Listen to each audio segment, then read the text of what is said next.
you see me, yeah? I'm someone that don't mind sharing what my goals and my ambitions and my dreams are. I know some people like, oh, don't know when your goals and ambitions and dreams, and like if you talk to people about it, they're gonna put witchcraft and like, nah, man. I'm gonna tell you what I'm gonna do, and I'm gonna fulfill it because that's my ambition to go and do it. But you have to be mindful as well in terms of everyone that you help, because everyone that you help has got some ulterior, so I should say, motives as well. Sometimes, there's been so many different occasions, yeah, where I helped put a man on, and then they do some sly things, and you're just like, raw. Like, mate, you can come and speak to me. Don't go through other people trying to tarnish me instead of coming to speak to me. I'll give a few examples. Yeah, that's why I'll say this year, like, help who you can, but don't try and help everyone. Yeah, listen again. Help who you can, but don't try and help everyone because everyone hasn't got the same motives, or everyone doesn't look at you the same way you may look at you. So others might look at you. You might be a hero in someone else's book. And in someone else's book, you're the villain. You're the bad guy. So you're not to be a hero. Never that I do everything I do, but some people might look at me like you see in the comment section, oh, this prick, this. Like, you have to worry about what you do and don't worry about what other people. I'll give an example, right? So obviously, I run the football club, right? I run the football club and started it, so I'm trying to give opportunities to everyone and give them roles and just give them people want to professional football. There's hardly any black coaches. Yeah? There's hardly any black coaches, black managers. Which I think it's only 5% of coaches are black, and no one is in a managerial position, right? So me owning my own semi-pro football club is by giving opportunities to everyone. I don't just pick some people because they're black or they're white. I give people opportunities, but therefore, if you're black, you also know you're gonna get opportunity. And there was one coach gave him an opportunity, start coaching. And mind you, remember, things weren't always so glorious at the club. I mean, things are not that glorious at the club now, but there'll be times where we're lacking funding, where we ain't got this bit of money and that bit of money. So I'll be letting the coaches know, like, raw, this week, like, there might be finances, next week there might not be finances, and so on. And obviously, when you're starting up, your club ain't gonna look that professional. We're gonna try to get to the point to make it look to get to the next level, bruv. Like, certain man like became entitled. Mind you, they came to me to volunteer. They came to me to volunteer, and I was like, right, you know what? I'm gonna get you paid for this because I don't want someone just to come in and volunteer. I'm gonna get you paid. So like, look, I'm gonna try and sort out payments and so on. Yeah. So there'll be times where we ain't got enough kids. Some of the kids ain't paid their sub. So to the coach, like, look, once we get a bit more funding, and every single time they'll get their payment. There's no coach you can ever say, oh no, they never got paid, whatever. Yeah. But I remember, like, there's one coach started bad mouthing me to the youths. You know, he said to the youths, yeah, he don't care about you. He don't care. He only cares about it. And like, and next brother will come and tell me like, raw, you know, mama saying this, and then he tried to still play. After, in the end, like, I had to confirm, like, raw, like, you come to me and smile in my face, and then behind closed door, you're gonna tell next brother's next thing, and then what I'm hearing, you're trying to badmouth me to the youth, so then the youth will see me in a certain way. Like, yeah, Bobby don't care about you, man. You don't care about that. Like, all he cares about the club. And thinking that I've had a relationship with these kids for like, what, 3 years and stuff like that. You just come to the club.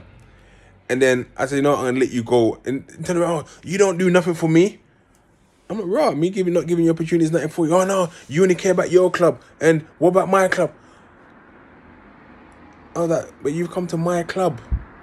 Why am I caring about your club? You come to my club to assist. And then he started doing all this bad boy talk at me. Like, you know what, where I don't even penny it because I can't put myself in that mode. I've left that mode alone. I'm like, all right, cool. Like, say what you're saying. And then the worst thing about it in the end is that my man still tries to reach out. And to be fair, I've forgiven and moved on. But to be fair, I could forget as well. Because my man always tries to reach out still. Like, yo, like, he would message, and more times, I don't even ignore it. I don't even ignore it just for the sake of ignoring it. Just that I already seen the characteristics. I already seen the attitude. And there's no point in me being like, oh yeah, what are you saying? because there's nothing for you to tell me in regards to like interactions. So you have to be mindful of who you bring in. There's one next brother that one time I made a coach because he couldn't get the first team job, got upset. Like, it's slow steps with everyone. I can't just like put people in position. Oh, this is the worst one. This is the worst one, you know. To this day, I think to myself like, rah. And you know, I'm glad that people are employed out of it. My next brethren I was in jail with one time called me and said, yo, he's got a brethren that he's got a bit of a mad record and so on, and but he wants to start getting into coaching and so on. I'm like, yo, bring him in. Like, I'll chat to him and then like got him in a little coaching gig and so on, and then.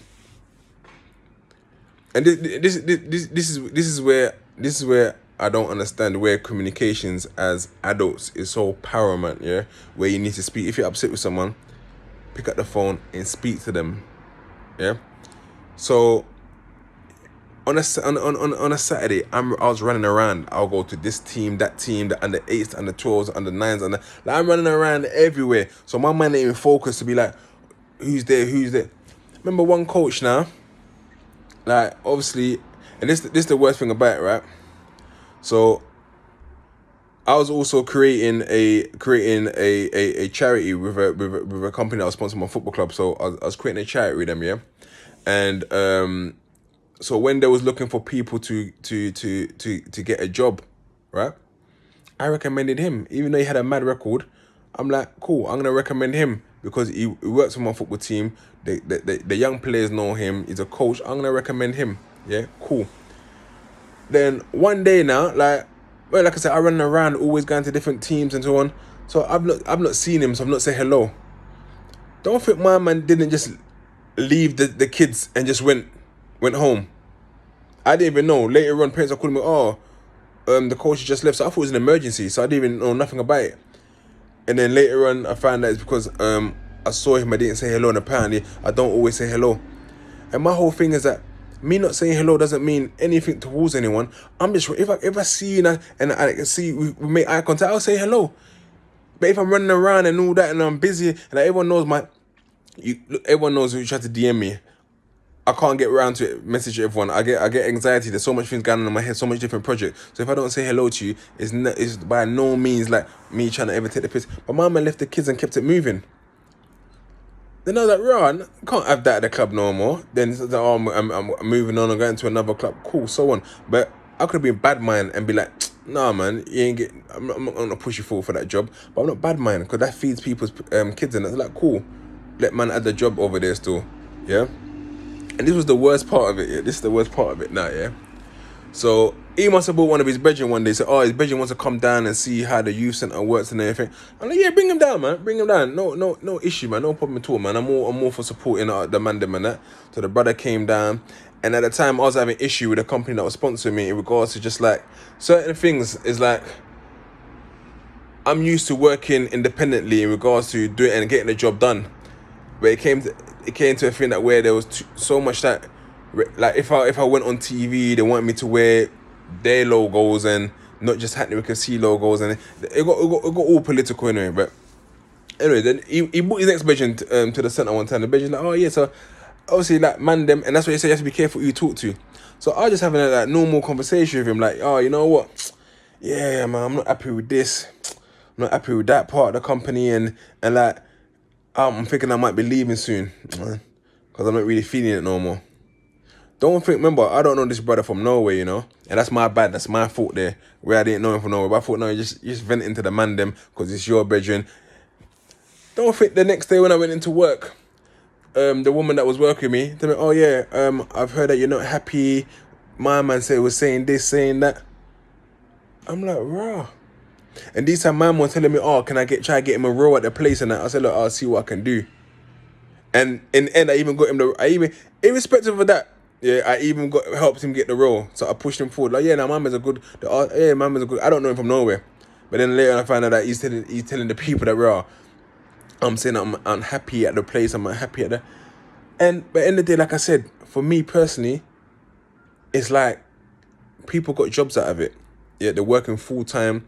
They got a paid job now, and I can tell you countless stories, countless story of people I put on and that they're working as helping feed their family. Not to sort of glorify, but it then makes you feel like, raw.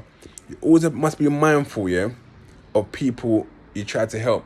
Because you don't know their true intention. Imagine I'm telling you, like, yeah, man, I'm not happy. Then you go to the people that I'm working with, tell them, yeah, my missus is not happy, or for you to get the job. And my mama, you got the job, and me and him were working together over there. But at the end, I just quit the place anyway. Because I thought, you know what,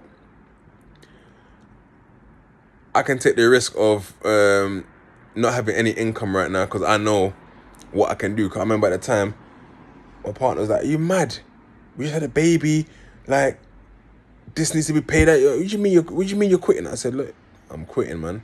And with that, managed to rebuild, and the club has keep growing. And even now, like the network, like I said, your network is mad. You know, the people that are coming to try and support the club right now, it's crazy. It's actually crazy. So one of the biggest ambitions I've got for the clubs are all slowly coming to manifest. And like I said, I'll continue to help people, but I have to start vetting like who it is I'm helping, because you have to understand, soon as you tell someone no, that's when their attitude change. You can tell them yes for 100 years. Soon as you say no once, oh no, what do you mean no? And that's how it is. And people just turn on you all the time. But one person that stayed, that's been with me from the very get-go is Clamper. That's one person. Me and him argue all the time. Me and Clamper argue all the time. He's my brethren. You guys see the story that I done back in the day when we went to the party in Lewisham. But he's my business partner in this, along with another guy called Tony. And although we don't always get along, although we don't always see eye to eye on things, there's that mutual understanding and respect. And if someone's not happy about something, you can say, look, I'm not happy about this, I'm not happy about that, and we have a communication and dialogue. When you start harboring feelings and not talking to someone, that's when the resentment kicks in, and then you start making yourself look silly. But yeah, I just thought I'll share that, because I just got an email. I get so many emails from people saying, oh, I want to start this project. Can you help me out? Oh, can I come and volunteer at your club? Can I come and do work experience? And I'm all for it. But a lot of it has left like bad taste sometimes in the mouth in regards to interaction with certain people and what they've tried to do and say afterwards. And then later on, it's still like, oh, yo, I'm like, huh? Are you not the one that was just saying this about me to my man? Or you were saying that? So it's all mad. It's all mad. But anyway, I'm going to leave you guys that this morning. I had to go and jump in the shower, get into the park with the family. Anyway, my podcast is out now. Yeah, episode 1. Go and check it out. You guys have been telling me to do a podcast. It was only 15 minutes long, so I just thought it's a bit of an introduction, and I want you guys to let me know what I need to do. How do I make it better? Even my channel, what can I do? How can I make it better? What sort of topics you guys want me to discuss as well? And speed dating is back. So if you're a man aged between 19 and 34 and you're single and you want to take part in speed dating, because we're about to start filming from next week Friday, get in touch, man. Get in touch, because the ladies are ready to mingle. They're single, ready to mingle, and we're about to start filming that as well. Quite a few projects on the go right now. But anyway, leave you with that thought, like, help whoever you can, but don't help everyone.